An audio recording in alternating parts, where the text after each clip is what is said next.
कि जो कुछ अरसे से कुछ दिनों से न्यूज़पेपर्स के अंदर मीडिया के अंदर सनी देओल की एक पर्टिकुलर 2016 की जो उन्होंने कॉन्ट्रैक्ट साइन की थी फिल्म के सिलसिले में उसके बारे में कुछ प्रेस कॉन्फ्रेंस दिया गया है। एक कंप्लेनेंट साहब जो है दिल्ली के हमारे सौरभ गुप्ता साहब और उनके साथ में उनकी जो लीगल टीम है, जो उनकी ऑफिस की टीम है, प्रोडक्शन टीम है, उन लोगों ने कुछ ऐसे डिस्क्लोजर्स किए हैं जिसकी बुनियाद के ऊपर एक यूं पिक्चर बन रहा है कि सनी देओल ने एक गुनाह किया है, एक जुर्म किया है। उसी सिलसिले में क्लैरिटी के लिए ये प्रेस कॉन्फ्रेंस बुला के एड्रेस करना जरूरी था। तो मैं अब उसी केस के सिलसिले में कुछ फैक्ट्स आप लोगों से डिस्कस करूंगा जिसको आप नोट डाउन कर सकते हो, जिसकी बुनियाद के ऊपर आपको और पब्लिक को एट लार्ज एहसास होना चाहिए कि सनी देओल के खिलाफ कोई केस रजिस्टर नहीं हुआ है। There is no offence registered against him. फिलहाल जो है एक ऑर्डिनरी कंप्लेंट गई है उनके खिलाफ, जो कि ऑर्डिनरी कंप्लेंट किसी के खिलाफ भी जा सकती है। उनका क्लेम ये है उस कंप्लेंट के अंदर कि एक कॉग्निजेबल ऑफेंस कमिट हुआ है।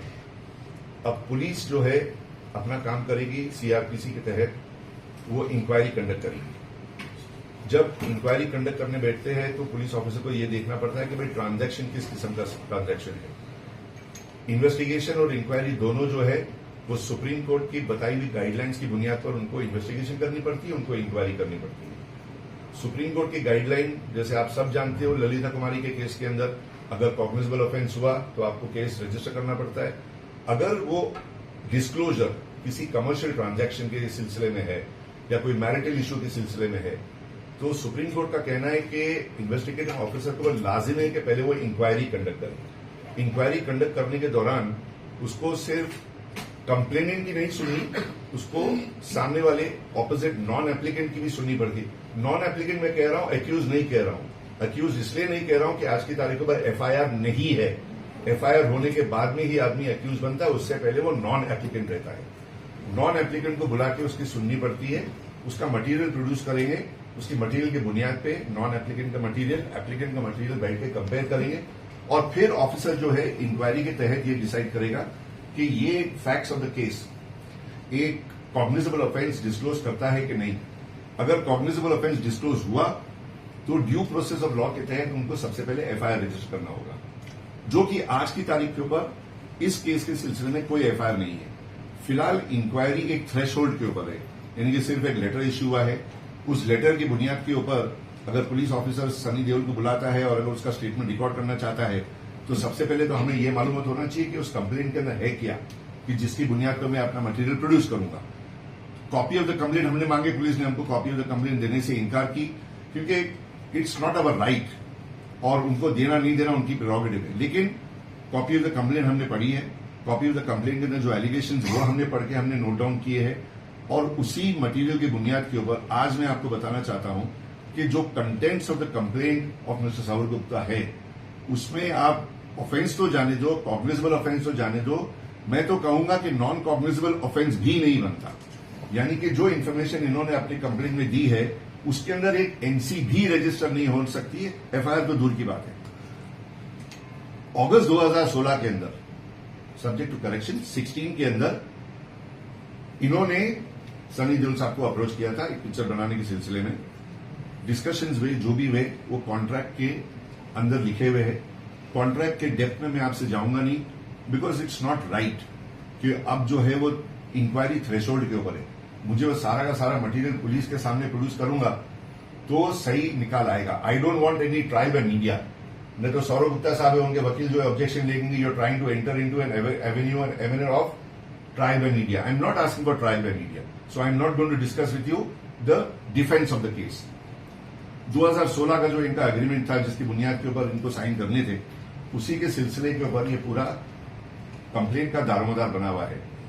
2016 से लेके 2024 तक के 8 साल तक जब कुछ हुआ नहीं और उस कॉन्ट्रैक्ट को किसी किस्म का इफेक्टिव इंप्लीमेंटेशन नहीं दे सके, क्यों ये मैं आपको बताऊं। उस कॉन्ट्रैक्ट के अंदर जो कि mutually agreed and signed by both the parties, Saurabh Gupta साहब की कंपनी के ऊपर कुछ लाजिम क्लॉजेस थे जो कि उनको कंप्लाई करना था, खास करके पेमेंट के सिलसिले में।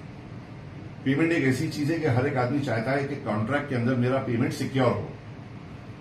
काम बाद में चले, बीच में पेमेंट नहीं आए, काम रुक गया, सवाल जवाब पैदा होते, उस चीज को एड्रेस करने के लिए कैटेगोरिकली उन्होंने एडमिट किया था कि मैं इतना पेमेंट आज कर रहा हूं, इतना पेमेंट आपको ये टाइम के बाद करूंगा। पेमेंट जब आया नहीं तो देवल साहब की ऑफिस की तरफ से उनको एक डिमांड नोटिस गई कि भाई आप हमारा पेमेंट करो। उसके बावजूद भी पेमेंट हुआ नहीं। पेमेंट नहीं होने के बावजूद हमने दूसरी उनको नोटिस दी कि देखिए आप पेमेंट नहीं कर रहे हो, ब्रीच ऑफ कॉन्ट्रैक्ट होगा, हम कॉन्ट्रैक्ट टर्मिनेट कर देंगे। उसके बावजूद भी किसी किस्म का रिस्पॉन्स आया नहीं।